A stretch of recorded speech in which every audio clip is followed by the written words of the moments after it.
Navigating holiday madness in the salon. If you are a beauty pro and you're trying to get ready for the holiday season craziness, this video is for you.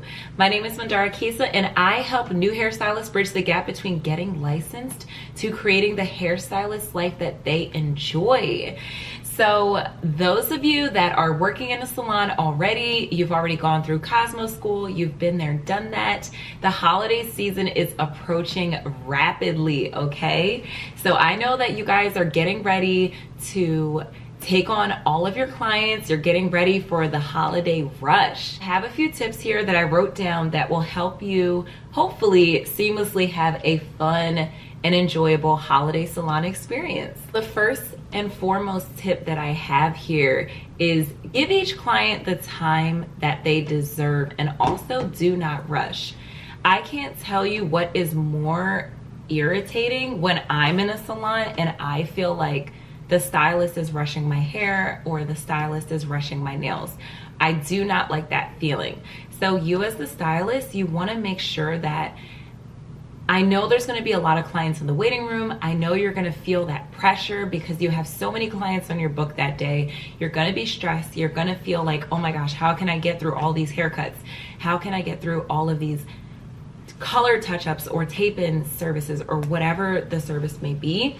But you definitely want to make sure that you're just taking your time. At the end of the day, like, there may be a lot of clients on the book, but you're not a machine, you're not a robot, right? So give yourself grace, give yourself time to take time with every single client. And honestly, if you feel like you're super overwhelmed, there's nothing wrong with asking for help.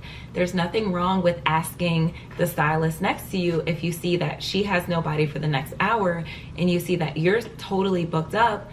There's nothing wrong with asking her, hey, do you mind taking so-and-so, like, just so I can get caught up because I'm backed up or whatever the case may be.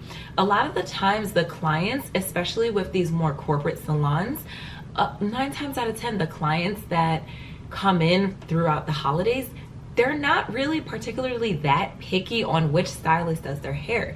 They just know that they need their hair done for this Christmas function, for this holiday function, so they will be more than happy to go to any available stylist. So definitely, first and foremost, you want to take your time with every single client. At the end of the day, it's your name. I always say this. I used to say this to my students when I was teaching. At the end of the day, it is your name walking out the door. So you want to make sure you take your time. So the next tip I have here is rest. Girl, get plenty of rest. You want to make sure you are sleeping. And as I'm telling you this, I'm telling myself because I'm the first one that will just go and sleep for like 4 hours a night. Get your rest. Make sure you're getting rest.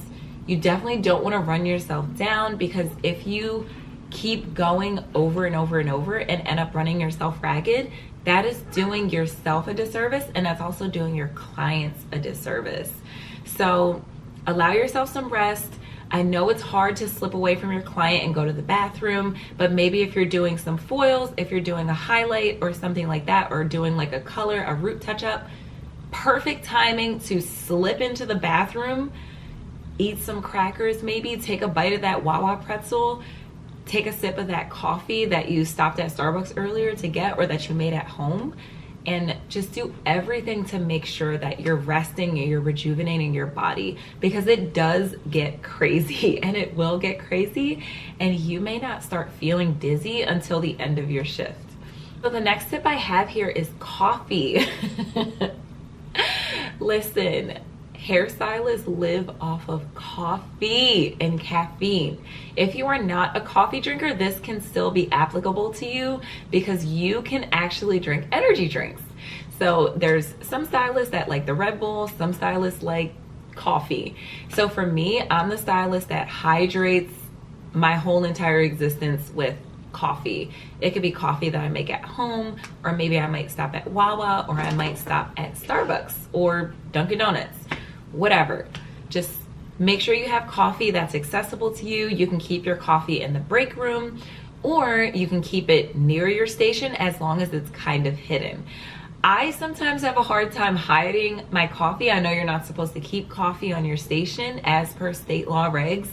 So just make sure you have coffee in a conspicuous location, as they like to say, as per their verbiage. In a conspicuous, concealed location so that you can access it. Coffee will save your life, especially towards the end of your shift, because girl, listen, I've been there.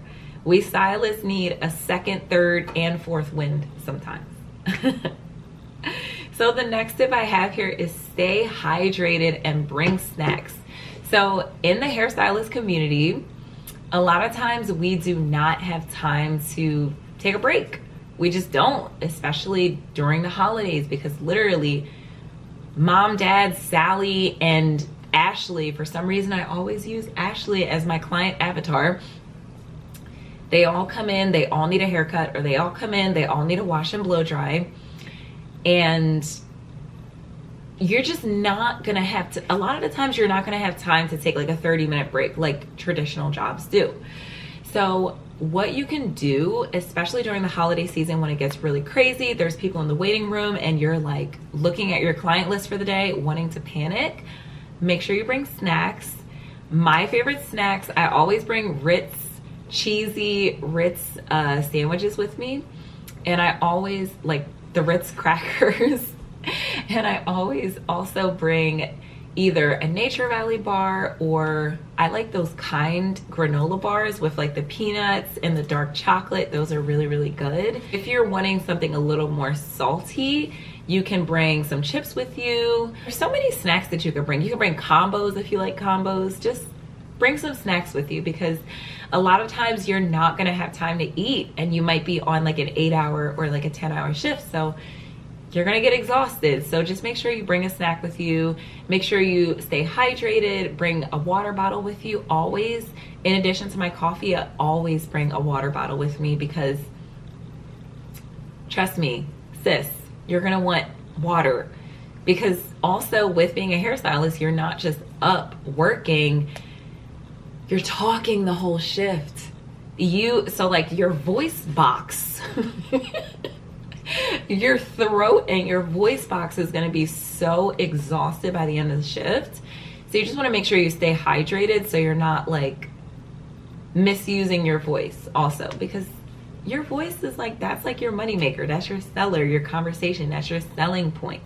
Another tip I have for you is definitely practice your self-care on your days off. So your self-care can look anywhere, like, so your self-care is gonna look different for everyone. What I like to do personally for my self-care, for my days off, I'm sitting in front of my piano. I like to play piano, I like to play music on my days off, or I like to sing on my days off. I like to clean my house on my days off. For me, cleaning is a part of my self-care, because I truly feel that your home is an extension of you. And it's an extension of your energy field. So if everything is put away, everything's organized, that's a part of me practicing my self-care. I like to get my nails done every 2 weeks. That's a part of me practicing my self-care. Maybe you can pamper yourself. Go get a pedicure. Go get a facial if you're into aesthetics. Go get your lashes done. You know, things like getting your hair washed at a blow dry bar, or things like even getting your hair done. Just little things. If you like to go food shopping as a form of your self-care, that's what I like to do too. I like to make sure my house is taken care of. And for me, when my house is taken care of, then that makes me feel like I can relax. So really you want to do things that helps put you into like a peaceful, calm state. So whatever your self-care looks like for you, maybe you like to journal, maybe you like to hang out with friends, maybe you like to practice mindfulness, maybe you like to go to church. Whatever that self-care looks like for you, make sure you definitely on your days off, practice that self-care. So the last tip I have for you that will help you navigate holiday craziness in the salon is keep your station sanitized. For the love of the hair gods. Keep your station sanitized. especially if you're hair cutting. So primarily the main service that I do is haircuts. And I also do a lot of wash and blow dries. So what does this mean? This means that I need to make sure that my shears are in tip-top shape.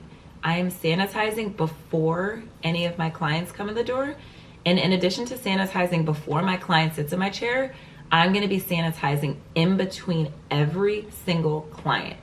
So this literally means if you have 8 to 10 clients on the book for that day, which is very, very possible during the holiday season, you just wanna make sure your barbicide is sitting right at your station. And you wanna make sure that as soon as you use your combs, your clips, your whatever, your brushes, in between services, all of those tools goes right in the barbicide. Or first, obviously you rinse it off, shampoo it off, whatever you have to do, let it sit in the barbicide for at least 10 minutes, okay? So barbicide is meant to be, your tools are meant to sit in barbicide for at least 10 minutes to make sure that all of any possible germs, any possible bacteria, viruses, whatever, is killed completely. Now, definitely make sure you look at your manufacturer's instructions, because the barbicide that you have at your salon could be different. Maybe that barbicide is 5 minutes, maybe it's longer or whatever. But bottom line is that just make sure you're sanitizing in between each client. Make sure you're sweeping up your station. I like to keep a bottle of 90% alcohol on my station as well, in addition to barbiciding all of my tools in between my clients. So I remember being in beauty school and them being like, sanitation, sanitation, safety, sanitation. And I used to just be like, why? Like, I mean, I understood why they put so much emphasis, but like now that I'm working in a salon and I see, wow, you really are turning over a lot of clients in a day. And like, who knows, like if this client has like something going on in their head or whatever, like you could unfortunately like cross-contamination like between this client and that client, and like that's just something you just don't want at all. So definitely sanitizing in between each client is super, super important. I'd like to say, as a stylist, I'm definitely a neat freak.